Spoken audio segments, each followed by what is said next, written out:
Now, here I have an example, because I have a really dear friend, a very close friend, who sees another friend, who she's also a very good friend. Whenever she sees the other friend, I get completely reactive. And she says, you don't have to worry about this. And I absolutely, and this has been going on for months and months and months.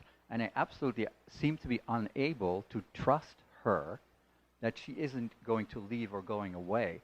Would that be the fear of lack? Because I'm trying to get to the bottom of that thing. You're quite right. You can't trust her. Thanks. I knew it. I'm sorry to give you that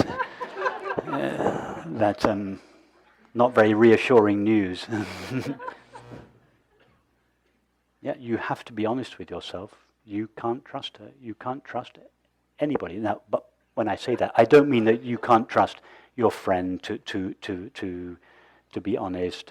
That's not what I'm saying. Well, I'm saying something more absolute, more fundamental than that.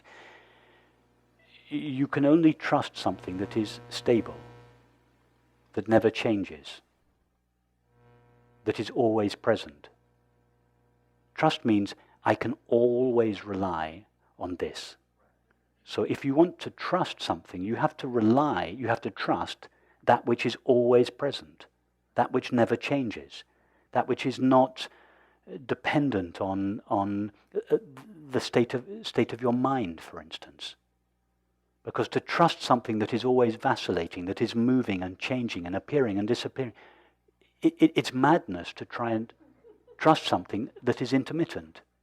Because when it's not present, well, what are you trusting in?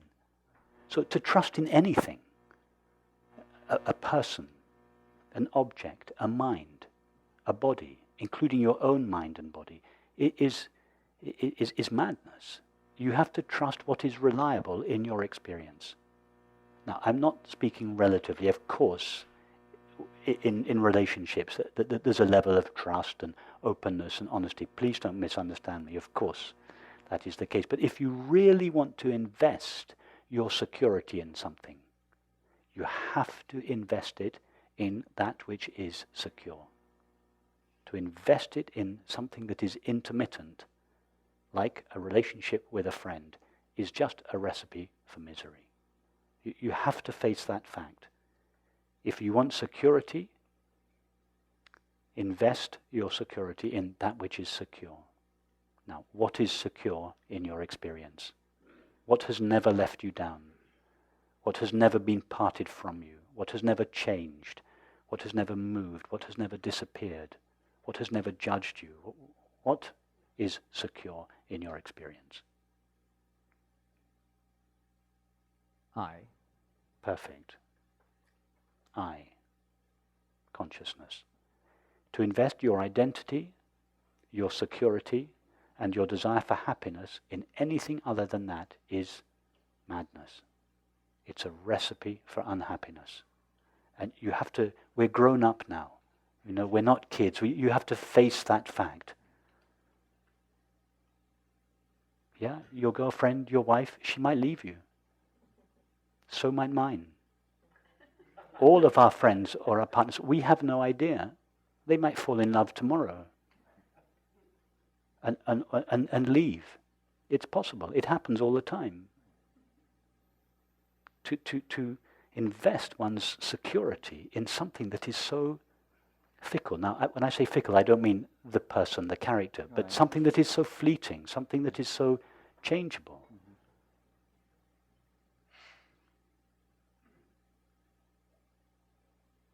Thank you. That's very helpful. This is not I'm not.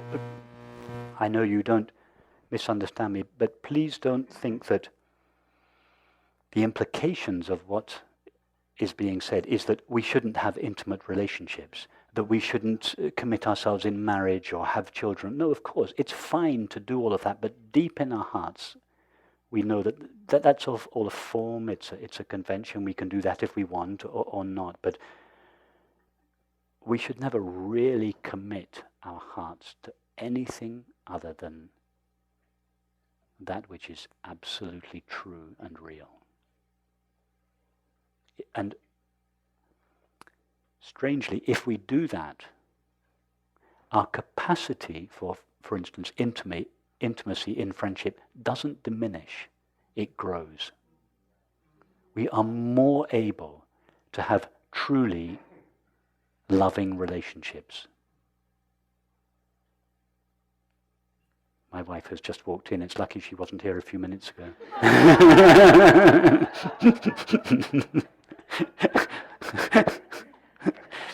So that's the beauty of this, is that if we don't invest our happiness or security in an object or a relationship, it actually gives us the right relationship to objects and others. We actually are able to appreciate objects more. We appreciate the world more. We become more sensitive to the world. And particularly in relationships, our capacity to have truly loving, intimate relationships, either in intimate relationship or just in friendship, increases. Our friendships really blossom as a result of this understanding, because they are no longer a kind of battleground between two egos trying to derive their sense of love and happiness from the other. They are a true celebration of our shared identity.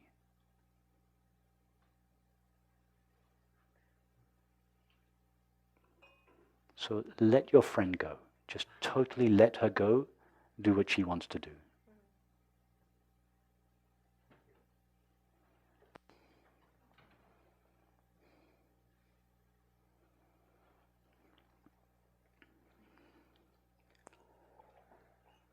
This is something I struggle with from time to time. Is there a way to disprove solipsism in my direct experience?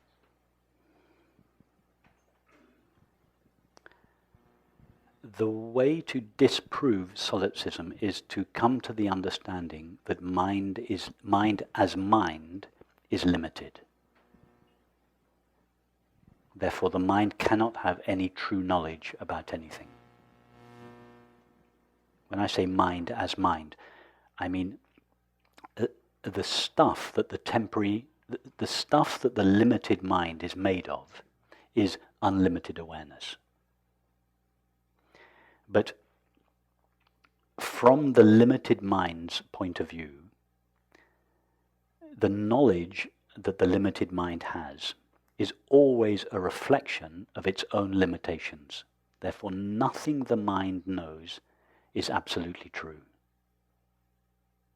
That should be enough to let you know that the mind's belief, that the solipsistic belief that my mind is the only mind there is not reliable knowledge. Nothing your mind knows is reliable. It can be relatively true, but don't rely on your mind for absolute truth. My awareness, is there any, how, it feels like an inference that all experience is happening within this one my awareness. I'm aware of my experience within this singular awareness, but clearly I'm not aware that any of these other experiences could even exist. Okay, so when you say, I am aware of my limited experience, tell us what you know about that I am aware. Not the limited mind that you are aware of, but the one that is aware of it, the I that am and that is aware. Tell us about what you know of that one. I sense that it's here where I am. I don't sense a boundary to it. Okay, so if you don't sense a boundary to it, when you say it is here where I am, what do you mean by here? Do you mean a physical location? No. Perfect, okay. You don't sense a boundary to it. You have no, you awareness, have no knowledge of a boundary in yourself. Mm-hmm. So if you have no knowledge of a boundary in yourself, how could there be more than one awareness? If there were two awarenesses, for instance, then each of those awarenesses would have to have a boundary. Yeah, But I think that's what I'm saying, is that have you ever experienced a boundary to awareness? No, Why presume there is one? I don't. Perfect. Yeah. That's good. Have you ever experienced a limit to the knowledge that your mind knows? For instance, is your mind always present? No, Is its knowledge stable? Does it always remain the same under all conditions? no. No. How long does a thought last? Yeah. A few seconds. So the mind's knowledge is not reliable. It's not always present, and it's always changing. So the mind can't give you any reliable information about reality. So is it merely because it's a thought that is produced by the mind that is making reference to any kind of separate experiences at all? That is the mistake? Like this person having their experience, even though there's one awareness, there's this window and there's that window. All I can know is this window. I don't even know if there is any other window.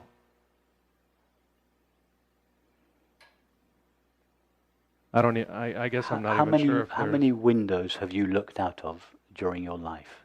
In other words, how many perceptions have you had in your life, do you think? Infinite. An infinite number. Is it your experience that infinite number of perceptions have been perceived by the same awareness? Yes. So it is your experience that the same awareness can experience an infinite number of perceptions in time. Yes. And the fact that you can't remember all of those perceptions now doesn't imply, it doesn't prove or even imply that those perceptions didn't take place in the same awareness. Yeah? Yeah. Now, why couldn't exactly the same thing be true of an infinite number of perceptions that are now taking place in space? The fact that you cannot see all of those perceptions doesn't prove or even imply that they are taking place in different awarenesses. Yes. But it doesn't disprove it. That's Right. true. Yeah. But if you don't believe in pink elephants because you've never seen one, yeah? So it would be strange to believe in pink elephants in spite of the fact that you've never seen one, wouldn't it? Yes. The fact that you've never seen one isn't a proof that they don't exist. Yeah? We can't prove that they don't exist. All we can say is, I've never experienced one. But if you had to choose whether to believe in pink elephants or not, wouldn't it be better to presume that they don't exist until you find one, rather than presume that they do? Now, you have never found a limit to your awareness. You have never experienced it, to awareness. You have never experienced it coming and going. It's the same awareness that knows an infinite number of thoughts and perceptions.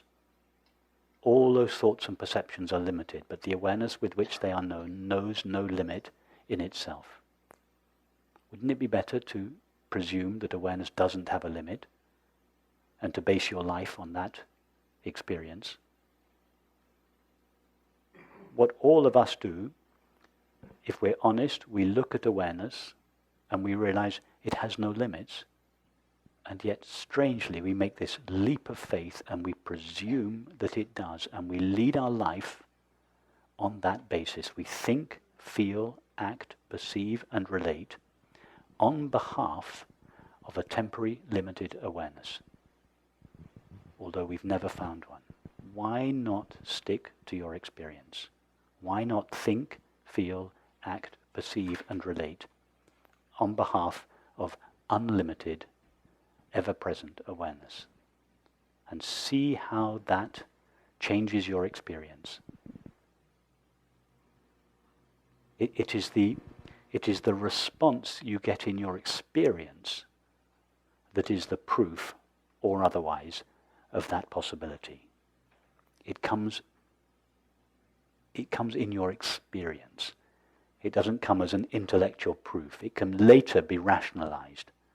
But even if the Buddha himself was to turn up and tell you that awareness was infinite and unlimited, at best you would believe him. You have to go by your own experience. Stick to your own experience. If you've never seen a limit in awareness, don't presume one. And try to lead your life in a way that is consistent with that understanding, or even with that possibility. First of all, think in a way that is consistent with that possibility. And then take that thinking more deeply into your experience. Feel in a way that is consistent with that possibility. And then take this feeling out into the world, to the way you act, perceive, and relate. And see how experience responds to you. When you respond to it from this point of view, it is that response that is the confirmation, or otherwise. Thank you.